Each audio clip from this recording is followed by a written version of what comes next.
By dawn, the hill no longer looked like a place meant for the living. It looked like the earth itself had been flayed open. Trenches had caved inward beneath shell fire. The snow was no longer white, but grey with soot, black with churned soil, and darkened everywhere by blood that had frozen in uneven stains. Below the crest, a burnt tank stood crooked beside the ruined road, like the carcass of some iron beast, still breathing smoke into the pale winter sky. And there, among the wounded he had dragged from death one by one through the long night, they found the medic at last. He had no rifle in his hands. He had no pistol at his belt. He had only his satchel, stiff with frost and blood, and the body of one more soldier half pulled behind him into cover, as though even in death he had still been trying to save one last life. The Eastern Front had a way of swallowing men without leaving a proper grave for memory. Entire platoons vanished into forests, marshes, ravines, nameless farm tracks, and frozen fields no map would ever dignify with a mark. Villages were burned, rebuilt from ash, then burned again. Hills that meant nothing in peace became altars in war. Men died there for a line on a map, a crossroads, a copse of trees, a broken bridge, a mound of earth from which one could see farther than the next man. By the winter of 1943, after the great ruin of Stalingrad and the bitter fighting that followed across the vast southern plains, both armies had learned the full cruelty of that war. There was no illusion left in it. The uniforms were worn thin. The faces were older than their years. Hope did not arrive in speeches. It arrived in ammunition crates, hot broth, dry socks, and in those rare mornings when the man beside you still breathed. The village beneath the hill had once belonged to peasants, to horses, to smoke rising from chimneys at dusk, to children dragging sleds across hard snow. Now it belonged to artillery. Half the cottages had no roofs. The church had lost its bell tower. One wall of the schoolhouse still stood facing the road, with frost clinging to a blackboard, inside a room that no longer had a ceiling. Fences had been splintered into firewood. Orchard trees stood stripped and blackened, their trunks scarred by fragments and rifle fire. Dead livestock lay under crusted snow where shells had found them in their stalls weeks before. At night, when the wind moved through the beams of the ruined barns, the village gave off a low, hollow sound, as if the whole place were grieving through broken teeth. Above that ruin, the hill rose in a long, frozen shoulder of earth overlooking the road, the western tree line, and a shallow depression where German infantry had been seen assembling in the hours before attack. It was not a mighty height. It was merely enough. Enough to place a machine gun, enough to watch the approaches, enough to delay armor, pin infantry in the open, and force an enemy to spend men and time under observation before breaking through. In that season, on that front, enough was worth dying for.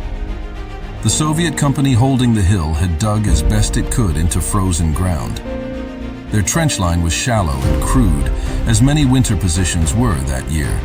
One belt, not two. Little depth, little comfort. Timber revetments cut from nearby woods. A few communication ditches half filled already with slush and broken ice. Their wire had been laid in hurried darkness and buried in drifts. Their dugouts were no deeper than necessity allowed. Their anti-tank protection was poor. Their men were fewer than they should have been. Yet they held the position because there was nothing else to hold it with. Among them moved the medic. He was young in the way many soldiers on the Eastern Front were young, which is to say that his youth could only be guessed by the lines not yet fully carved into his face. Exhaustion had thinned him. Hunger had made his cheekbones sharp. Frost had bitten the skin at his jaw and around the bridge of his nose. The war had taught him to move crouched, to sleep when he could, to listen for incoming shells before others heard them, to tell by the shape of a wound whether a man might still be carried, or whether the snow was already more merciful than any aid he could offer. He wore a stained quilted jacket under his greatcoat. A white armband that had once marked his medical duty was soiled brown and gray with mud, smoke, and blood. His satchel held field dressings, bandages, a tourniquet, morphine ampules, iodine, scissors, and little else. On that front, a medic carried not miracles, but minutes. Sometimes minutes were enough. He had come up to the hill with a platoon before noon, following the churned track of sleds and supply carts through a stand of frozen birch. He had helped settle the wounded from the previous day into a half-collapsed shelter on the reverse slope. He had checked the machine gun crew whose hands were already numb with cold. He had moved down the trench line, reminding men to loosen boots when they could, to flex their fingers, to drink from canteens before the water froze again. There were men in every army who cursed the medic when he touched a wound, and blessed him the moment he walked away, towards someone worse off. He understood that. He asked little from them. He knew that fear made men sharp and tired men cruel. He had seen enough suffering by then to stop taking it personally. The first shells fell in the late afternoon, just as the last daylight began to sink behind the forest. German artillery did not announce itself with grandeur. It arrived with method. The ranging rounds came first, then the heavier concentration when the gunners believed they had the hill measured. Shells struck the crest, the forward slope, the trench traverses, the communication ditch behind the machine gun pit. Frozen earth burst upward in black fountains. Timber braces snapped. Telephone wire leapt from the parapet and vanished into smoke. A mortar bomb landed in the aid niche where two lightly wounded riflemen had been laid side by side, and when the smoke cleared there was no aid niche at all, only a crater and scraps of blanket in the snow. The medic threw himself flat as the trench shook beneath him. Soil and splinters rained over his back. He waited for the nearest impacts to pass, then rose at once and began moving toward the cries. There was no courage in the manner of storybooks about it. There was only discipline and compulsion. A medic who hesitated too long did not merely fail himself. He failed the men whose bleeding could not wait. So he went bent low through the choking smoke, stepping over rifles, ducking under a shattered beam, dropping beside the first wounded man he found. A fragment had opened the man's thigh. The blood pulsed dark through torn cloth. The medic tightened a tourniquet, packed the wound, bound it quickly, marked the man's coat with a grease pencil, and shouted for him to crawl toward the reverse slope when he could. He did not wait for thanks. There was already another cry further along. By the time the shelling lifted, he had bandaged 7 men, dragged 3 into cover, and closed the eyes of one who no longer needed anything from him. Then the infantry came. German assault groups moved through the drifting smoke below the hill in the same cold, practiced fashion they had used all across that front. They did not come charging as in old paintings. They came in broken files, in rushes, in pairs and small knots, using shell holes, folds in the ground, and the ruined walls of the village for cover. A machine gun set up in the loft of a broken barn began firing upward toward the crest. Tracer cut across the dusk in hard red lines. Riflemen advanced behind it, searching the wire for weak places. The Soviet line opened fire.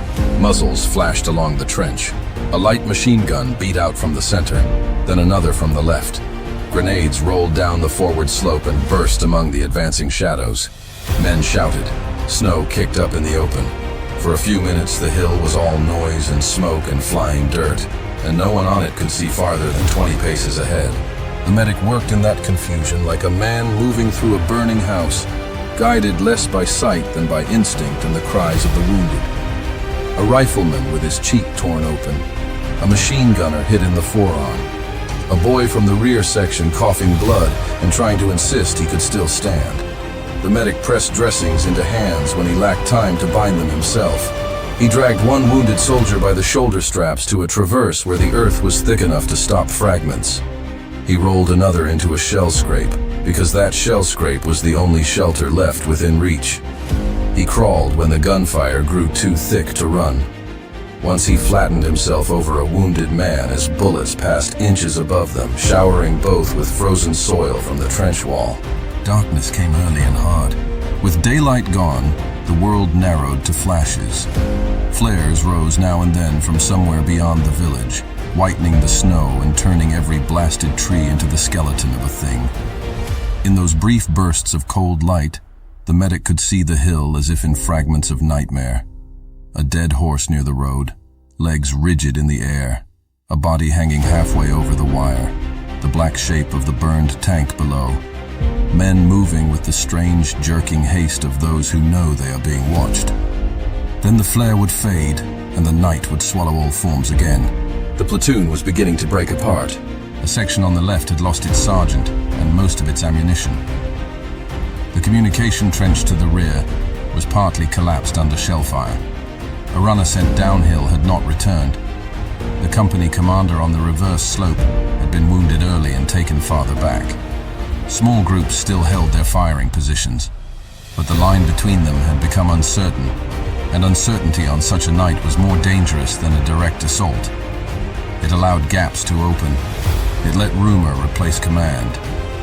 It made men look over their shoulders more often than over the parapet. The medic understood the danger, though it was not his duty to command. Men who felt abandoned began to think first of themselves, then of escape. Men who saw the wounded left where they fell felt that the line was already lost. So he did what a good medic could do on a battlefield beyond medicine. He made the hill seem less broken than it was. He moved from traverse to traverse, carrying ammunition in his satchel after the dressings were nearly gone. He passed water to those who could still shoot. He hauled one concussed rifleman upright and set him back beside the machine gun team because the sight of a body in position mattered. He helped two wounded men whose arms still functioned enough to reload magazines and distribute them along the trench. He spoke little, and when he did, it was not of glory or orders. It was of simple things. Hold here. Keep low. Save your rounds. Wait for them to come closer. Crawl when the flare rises. Press harder on that bandage. Do not fall asleep. That last command mattered most. Winter killed the wounded as surely as bullets did. Men who lost blood in deep cold often slipped toward a gentle stupor that looked almost like peace. They would stop shivering. Their faces would soften. Their eyes would lose the effort of pain. Then they would simply drift away, while shells fell somewhere far off and snow gathered on their sleeves. The medic knew that silence. He had seen it too often. So all through the night, he shook shoulders, slapped frozen cheeks, forced sips of water between cracked lips, rubbed hands, wrapped men in torn blankets, and dragged them farther from the wind when he could. Every man he kept awake was another life not yet surrendered to the cold. The second bombardment began around midnight, heavier than the first. Mortars found the trench line with greater accuracy now. The left traverse collapsed entirely. A shell landed near the machine gun pit and buried two men under a slide of frozen earth. The medic clawed one of them out by the collar while the other, pinned beneath timber and mud, died before he could be reached. There was no time to mourn. There was barely time to breathe. German submachine guns rattled from below. Rifle fire answered from the crest. Somewhere near the road, a tank engine coughed once, then twice. Though whether the machine still moved or only burned internally, no one could tell. During that assault, the medic crossed the forward slope for the first time. A cluster of wounded men had fallen beyond the parapet when the left section was blasted open, and for several minutes no one could reach them because German fire swept the breach. They lay in the snow only 15 or 20 yards out, but in battle 15 yards can become a continent. The medic waited through one burst of machine gun fire, counted the pause, and went over. He crawled first, then slid, then rolled into a shell hole where two of the wounded had taken shelter. One had lost his boot, and the foot inside the sock was already hardening with frost. Another had a fragment in the shoulder and could still move his legs. The medic dressed the shoulder wound, tied both men together with a rifle sling so they would not become separated in the dark, and dragged them one at a time toward the trench lip. Bullets snapped overhead. Snow burst in little violent puffs around his hands. When he reached the parapet, two riflemen leaned down and hauled the first casualty in. The medic went back out again before either could stop him. He returned not once but again and again. By the time the second assault had burned itself out, he had brought in 11 wounded from the exposed slope below the crest. 3 of them could not walk. 2 were nearly frozen. One had begged to be left because his belly wound was already beyond saving, but the medic would not leave him, and that man, against expectation, lived long enough to reach a dressing station the following day. Others he could not carry home, So he used the methods taught in bitter necessity across that front, dragging by webbing, by greatcoat collar, by the armpits, pulling a man backward while flattening himself at every burst, pausing in shell craters, waiting for artillery to cover movement, using the reverse of the hill once he had reached the crest. His back began to fail. His hands bled through cracked skin inside his gloves. He did not feel the pain fully. The cold made everything distant. Somewhere in those hours he ceased to be merely the medic of one platoon. Men from shattered neighboring sections began calling for him. Wounded from the lower slope were passed to him because others had heard there was a medic still moving up there. A signalman with half his face burned. An anti-tank rifleman with a broken collarbone. A machine gunner whose left hand had been split open by flying wood. A boy from the reserves, shivering so hard his teeth beat like castanets in his skull. He treated some, reassured others, marked the dying, and kept moving. He no longer counted the dead. He counted only those who could still be saved if reached in time. The hill itself became a maze of broken earth. Trench walls had fallen inward, leaving crawl spaces and sudden pockets of shelter. Ammunition boxes lay split open among the wounded. Frozen mud coated everything.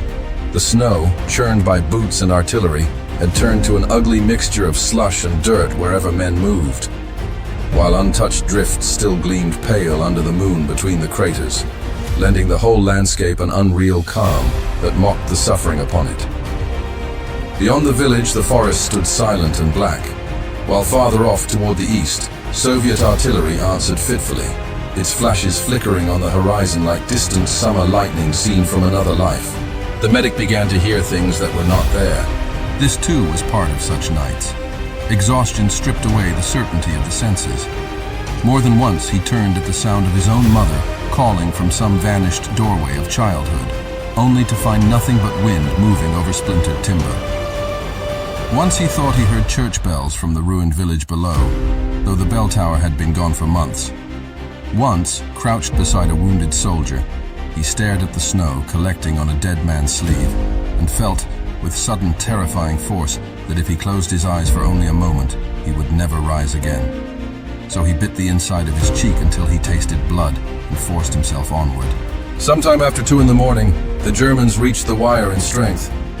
This was the closest assault of the night. Grenades burst along the parapet. Figures appeared suddenly out of smoke and darkness where moments earlier there had been only emptiness.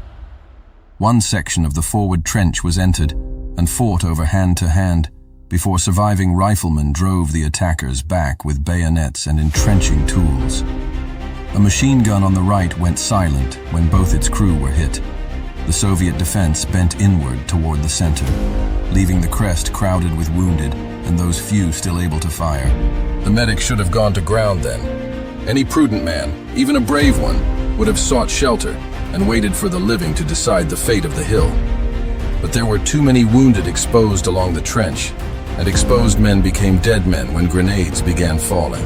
So while rifle fire cracked over him and fragments cut the air, he moved from body to body, dragging each he could reach into the deeper traverses on the reverse side. Some he pulled by the arms, some he half-carried, their boots furrowing through snow behind him. Some could crawl if shown where to go, and slapped hard enough to keep their minds from sinking into shock. He packed dressings into wounds by touch alone. He tied off arteries under flare light. He pushed morphine into the worst cases with hands that could scarcely feel the needle. At one point he found the machine gunner from the center section lying face down beside the weapon, his assistant dead across the ammunition pans. The gunner had been hit in the scalp and shoulder and was trying, half-conscious, to crawl back toward the firing step. The medic dragged him into cover, bandaged the head wound, stuffed a dressing under the torn shoulder cloth, and, seeing that the man could still speak and grip with one hand, propped him back beside the gun. Then he loaded the next pan himself and laid it ready. He had no firearm. He did not fire the weapon. But he knew that if the gun spoke again, men further down the trench would believe the center still held. Sometimes the difference between collapse and endurance lay in such small continuities, and the gun did speak again.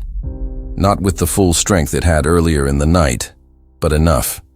Enough to rake the slope once more. Enough to force men below to keep their heads down. Enough to let the medic continue his terrible circuit between the wounded. By then, he had lost all sense of hours. The night had become one long wound without edges. He moved through smoke, snow, cries, silence, then more cries.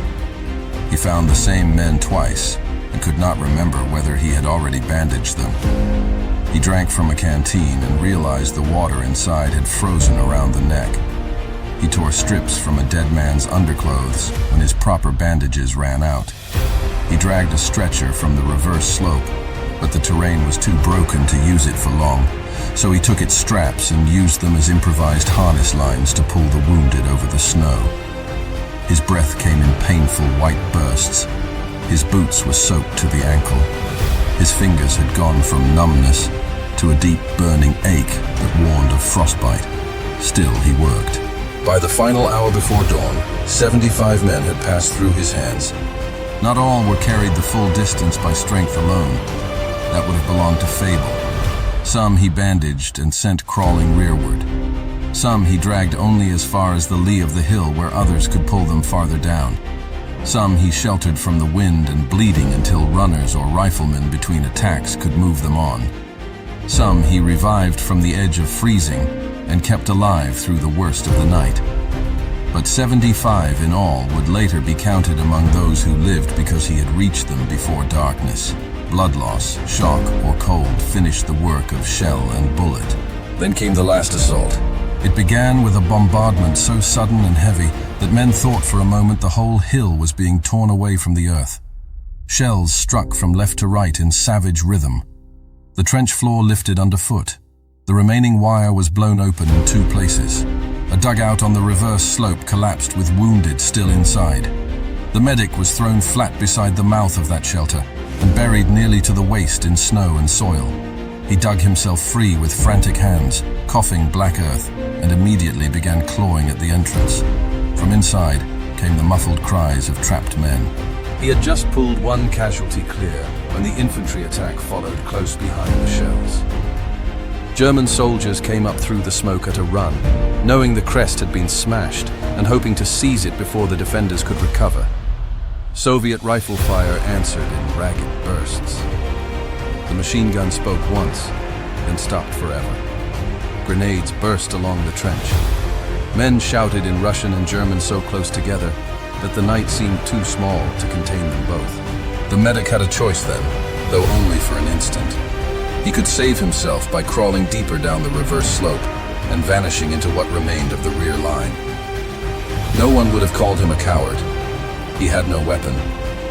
His duty was to the wounded, and the wounded behind him were many. Yet in the ruined aid shelter beside him, 3 men still lay pinned under beams and earth. And on the open side of the trench, one more wounded rifleman was trying to drag himself inward with only one arm. So he stayed.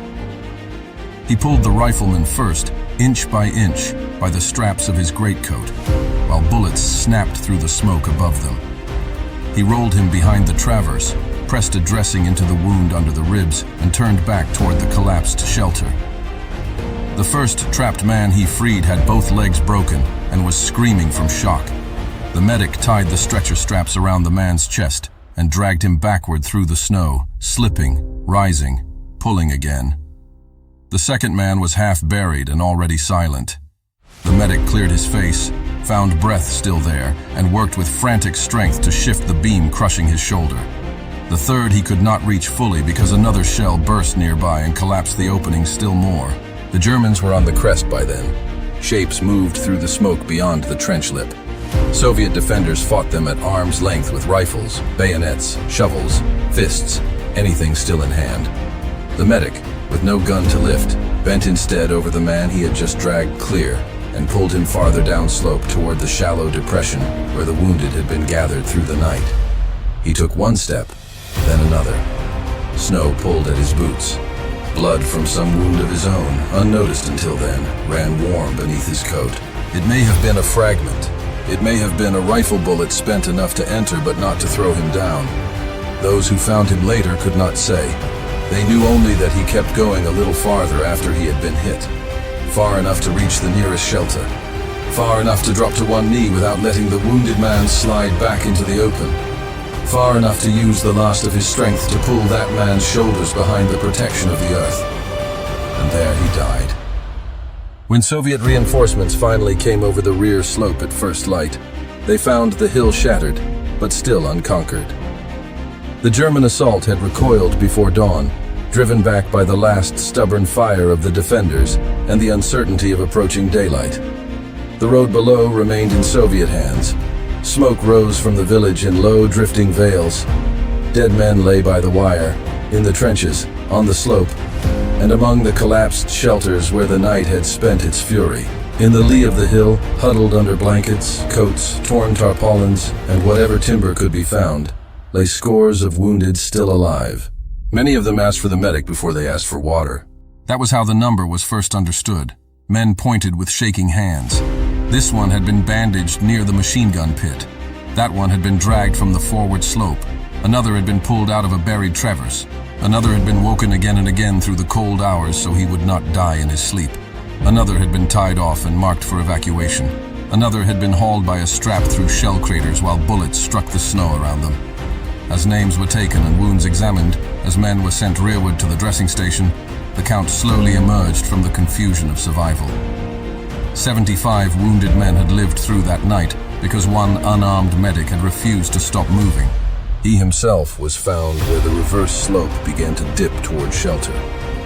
One gloved hand still gripped the stretcher strap. His satchel lay open beside him, empty, except for a bloodied roll of gauze and a broken ampule.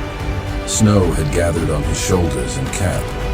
His face was turned slightly toward the hilltop, as though even in death he had been listening to the battle above, waiting to hear whether the line still held. No one could say afterward when he had last rested. Perhaps not at all. No one could say how long a man like that had been carrying such burdens before the night on the hill. The Eastern Front was full of such nameless endurance, hidden beneath the larger histories of armies and offensives.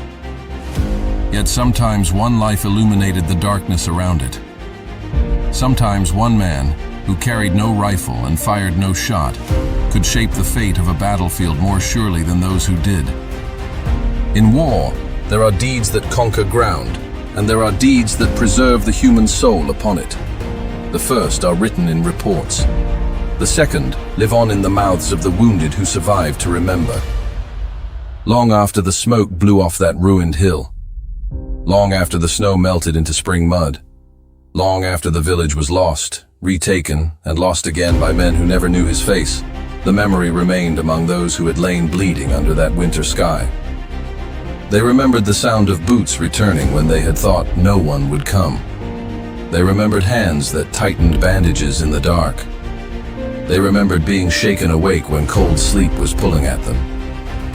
They remembered that while guns roared and the hill seemed doomed, a single medic went on moving through shellfire with nothing but courage, discipline, and a satchel almost empty from overuse. The war would go on, as wars do. Other hills would be fought over. Other villages would burn. Other young men would vanish nameless into the snow.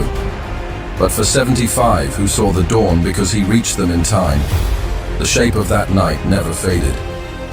And when the sun finally rose over the frozen fields of the Eastern Front, touching the broken tank, the ruined church, the smashed trenches, and the still forms scattered across the hill, it rose also upon the body of an unarmed medic who had spent all he had to give. He had carried no gun. He had held no banner. He had claimed no glory. Yet in a place built for killing, he became the one man who would not stop saving lives until death itself laid a hand upon his shoulder. And that is why, when the guns at last grew distant and the survivors were borne away from the hill, they did not remember him only as a medic. They remembered him as the bravest man there,